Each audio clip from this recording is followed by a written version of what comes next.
Lettre aux Colossiens, chapitre 1. Paul, apôtre de Jésus-Christ par la volonté de Dieu, et le frère Timothée, saluent ceux qui, à Colosse, font partie du peuple saint par leur union avec Christ et qui sont nos fidèles frères et sœurs en lui. Que la grâce et la paix vous soient accordées par Dieu notre Père. Nous exprimons constamment à Dieu, le Père de notre Seigneur Jésus-Christ, notre reconnaissance à votre sujet dans nos prières pour vous. En effet, nous avons entendu parler de votre foi en Jésus-Christ et de votre amour pour tous les membres du peuple saint. Cette foi et cet amour se fondent sur ce qui fait votre espérance et que Dieu vous réserve dans les cieux. Cette espérance, vous l'avez connue par la prédication de la vérité, cet évangile qui est parvenu jusqu'à vous, comme il est aussi présent dans le monde entier où il porte du fruit et va de progrès en progrès, ce qui est également le cas parmi vous, depuis le jour où vous avez reçu et reconnu la grâce de Dieu dans toute sa vérité. C'est Épaphras, notre cher collaborateur, qui vous en a instruit. Il est un fidèle serviteur de Christ auprès de vous, et il nous a appris qu'à l'amour l'Esprit vous inspire. Aussi, depuis le jour où nous avons entendu parler de vous, nous aussi, nous ne cessons de prier Dieu pour vous. Nous lui demandons qu'il vous fasse connaître pleinement sa volonté, en vous donnant, par le Saint-Esprit, une entière sagesse et un parfait discernement. Ainsi, vous pourrez avoir une conduite digne du Seigneur et qui lui plaise à tous égards. Car vous porterez comme fruit toutes sortes d'œuvres bonnes et vous ferez des progrès dans la connaissance de Dieu. Dieu vous fortifiera pleinement à la mesure de sa puissance glorieuse pour que vous puissiez tout supporter et persévérer jusqu'au bout, et cela avec joie. Vous exprimerez votre reconnaissance au Père qui vous a rendu capable d'avoir part à l'héritage qu'il réserve dans la lumière aux membres de son peuple saint. Car il nous a arrachés au pouvoir des ténèbres et nous a fait passer dans le royaume de son Fils bien-aimé. Étant unis à lui, nous sommes délivrés, car nous avons reçu le pardon des péchés. Ce Fils, il est l'image du Dieu que nul ne voit. Il est le premier-né de toute création. Car c'est en lui qu'ont été créées toutes choses, dans les cieux comme sur la terre, les visibles, les invisibles, les trônes et les seigneuries, les autorités, les puissances. C'est par lui et pour lui que Dieu a tout créé. Il est lui-même bien avant toutes choses, et tout subsiste en lui. Il est lui-même la tête de son corps, qui est l'Église. Ce Fils est le commencement, le premier-né, de tous ceux qui sont morts, afin qu'en toutes choses, il ait le premier rang. Car c'est en lui que Dieu a désiré que toute plénitude ait sa demeure. Et c'est par lui qu'il a voulu réconcilier avec lui-même l'univers tout entier, ce qui est sur la terre et ce qui est au ciel, en instaurant la paix par le sang que son Fils a versé sur la croix. Or vous, autrefois, vous étiez exclus de la présence de Dieu, vous étiez ses ennemis à cause de vos pensées qui vous amenaient à faire des œuvres mauvaises. Mais maintenant, Dieu vous a réconciliés avec lui par le sacrifice de son Fils, qui a livré à la mort son corps humain, pour vous faire paraître saints, irréprochables et sans faute devant lui. Mais il vous faut bien sûr demeurer dans la foi, fermement établis sur ce fondement, sans vous laisser écarter de l'espérance qu'annonce l'Évangile. Cet Évangile, vous l'avez entendu, il a été proclamé parmi toutes les créatures sous le ciel, et moi, Paul, j'en suis devenu le serviteur. Maintenant, je me réjouis des souffrances que j'endure pour vous, car en ma personne, je complète pour le bien de son corps, qui est l'Église, ce qui manque aux persécutions dirigées contre Christ. C'est de cette Église que je suis devenu le serviteur, selon la responsabilité que Dieu m'a confiée à votre égard. Il m'a chargé d'annoncer sa parole dans toute sa plénitude, en vous faisant connaître le secret de son plan, tenu caché depuis toujours, de génération en génération, mais qui s'accomplit de façon manifeste pour les membres de son peuple saint. Car Dieu a voulu leur faire connaître quelle est la glorieuse richesse que renferme le secret de son plan pour les non-juifs. Et voici ce secret. Christ en vous, garantie de votre espérance de la gloire à venir.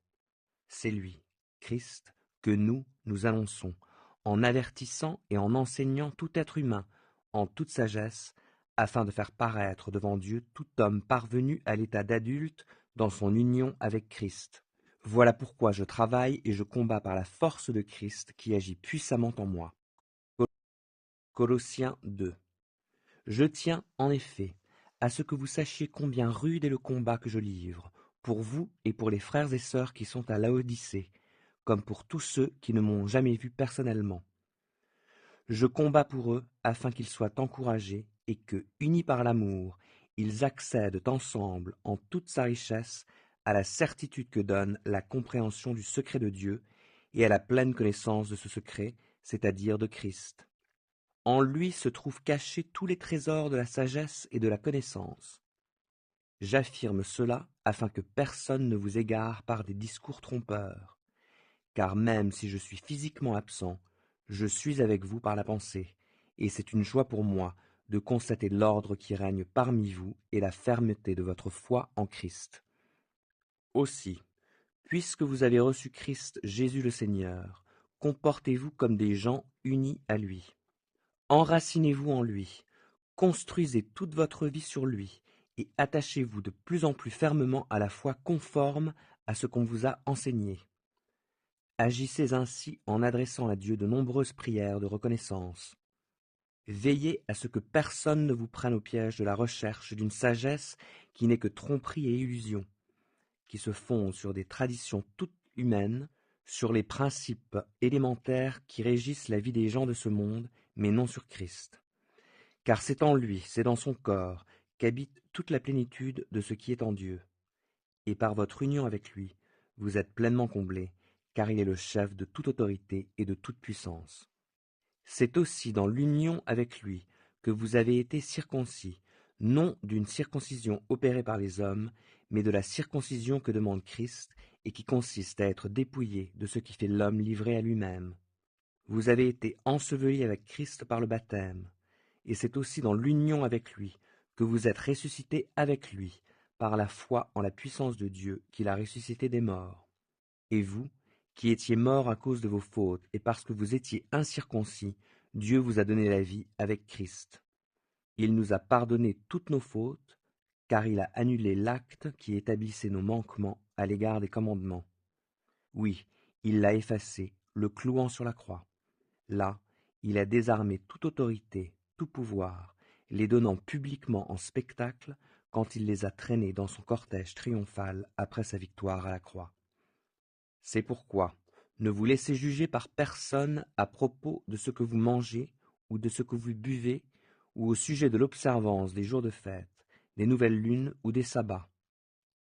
Tout cela n'était que l'ombre des choses à venir. La réalité est en Christ. Ne vous laissez pas condamner par ces gens qui prennent plaisir à s'humilier et à s'adonner à un culte des anges. Ils se livrent à leur vision. Ils s'enflent d'orgueil sans raison, poussés par leurs pensées toutes humaines. Ils ne s'attachent pas à Christ, qui est le chef, la tête. C'est de lui que le corps tout entier tire sa croissance comme Dieu le veut, grâce à la cohésion et à l'unité que lui apportent les articulations et les ligaments. Vous êtes morts avec Christ à tous ces principes élémentaires qui régissent la vie des gens de ce monde. Pourquoi alors, comme si votre vie appartenait encore à ce monde, vous laissez-vous imposer des règles du genre « ne prends pas ceci, ne mange pas de cela, ne touche pas à cela » ? Toutes ces choses ne sont-elles pas destinées à périr après qu'on en a fait usage ? Voilà bien des commandements et des enseignements purement humains. Certes, les prescriptions de ce genre paraissent empreintes d'une grande sagesse, car elles demandent une dévotion rigoureuse, des gestes d'humiliation et l'assujettissement du corps à une sévère discipline. En fait, elles n'ont aucune valeur, sinon pour satisfaire des aspirations toutes humaines. Colossiens 3. Mais vous êtes aussi ressuscités avec Christ. Recherchez donc les réalités d'en haut, là où se trouve Christ, qui siège à la droite de Dieu. De toute votre pensée, tendez vers les réalités d'en haut, et non vers celles qui appartiennent à la terre. Car vous êtes morts, et votre vie est cachée avec Christ en Dieu. Lorsque Christ apparaîtra, lui qui est votre vie, alors vous paraîtrez, vous aussi, avec lui, dans la gloire. Faites donc mourir tout ce qui, dans votre vie, appartient à la terre, c'est-à-dire l'inconduite, l'impureté, les passions incontrôlées, les désirs mauvais et la soif de posséder, qui est une idolâtrie. Ce sont de tels comportements qui attirent la colère de Dieu sur ceux qui refusent de lui obéir. Et vous-mêmes aussi, vous commettiez ces péchés autrefois, lorsqu'il faisait votre vie. Mais à présent, débarrassez-vous de tout cela: colère, irritation, méchanceté, insultes ou propos grossiers qui sortiraient de votre bouche. Ne vous mentez pas les uns aux autres, car vous vous êtes dépouillés de l'homme que vous étiez autrefois avec tous ses agissements. Et vous vous êtes revêtus de l'homme nouveau. Celui-ci se renouvelle pour être l'image de son Créateur, afin de parvenir à la pleine connaissance. Dans cette nouvelle humanité, il n'y a plus de différence entre juifs et non-juifs, entre circoncis et incirconcis, étrangers, barbares, esclaves, hommes libres. Il n'y a plus que Christ, lui qui est tout et en tous. Ainsi, puisque Dieu vous a choisi pour faire partie du peuple saint et qu'il vous aime, revêtez-vous d'ardente bonté, de bienveillance, d'humilité, de douceur, de patience. Supportez-vous les uns les autres. Et si l'un de vous a quelque chose à reprocher à un autre, pardonnez-vous mutuellement. Le Seigneur vous a pardonné. Vous aussi, pardonnez-vous de la même manière. Et par-dessus tout cela, revêtez-vous de l'amour qui est le lien par excellence. Que la paix instaurée par Christ gouverne vos décisions. Car c'est à cette paix que Dieu vous a appelés pour former un seul corps. Soyez reconnaissants. Que la parole de Christ réside au milieu de vous dans toute sa richesse.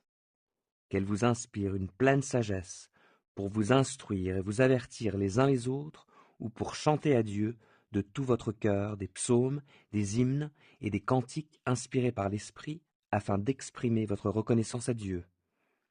Dans tout vous pouvez dire ou faire, agissez au nom du Seigneur Jésus, en remerciant Dieu le Père par lui. Femmes, soyez soumises chacune à son mari, comme il convient à des femmes qui appartiennent au Seigneur. Marie, aimez chacun votre femme, et ne nourrissez pas d'aigreur contre elle. Enfants, obéissez à vos parents en toutes choses, c'est ainsi que vous ferez plaisir au Seigneur. Mais vous, pères, n'exaspérez pas vos enfants pour ne pas les décourager. Esclaves, obéissez en tout point à vos maîtres terrestres, et pas seulement quand on vous surveille, comme s'il s'agissait de plaire à des hommes, mais de bon gré dans la crainte du Seigneur. Quel que soit votre travail, faites-le de tout votre cœur, et cela comme pour le Seigneur et non pour des hommes.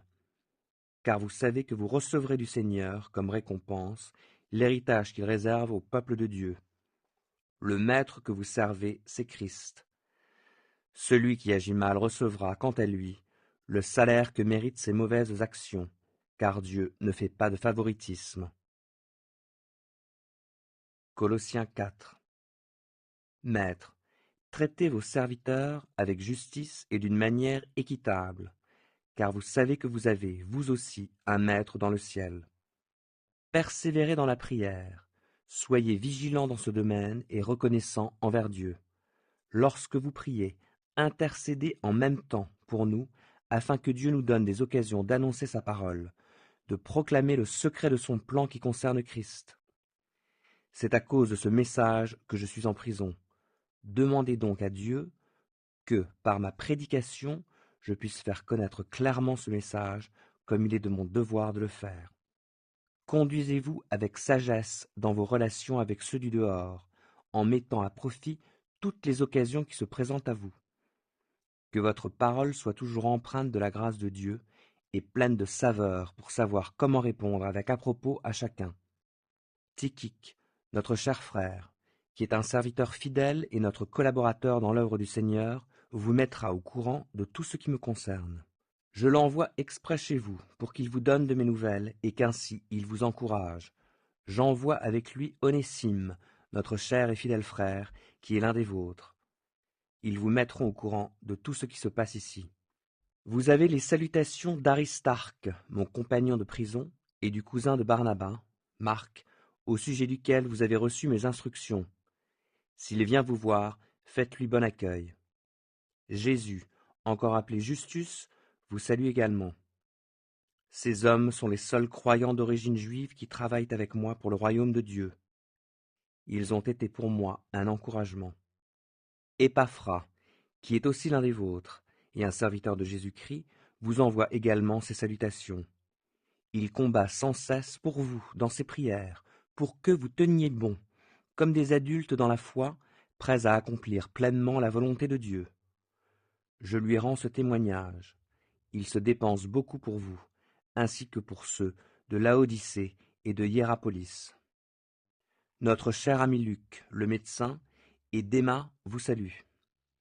Veuillez saluer de notre part les frères et sœurs de Laodicée, ainsi que Nympha, et l'Église qui se réunit dans sa maison. Lorsque cette lettre aura été lue chez vous, faites en sorte qu'elle soit également lue dans l'Église des Laodicéens, et lisez vous-même celle qui vous sera transmise par les Laodicéens. Dites à Archippe, veille sur le ministère que tu as reçu dans l'œuvre du Seigneur, pour bien l'accomplir. Moi, Paul, je vous adresse mes salutations en les écrivant de ma propre main. Ne m'oubliez pas alors que je suis en prison. Que la grâce de Dieu soit avec vous.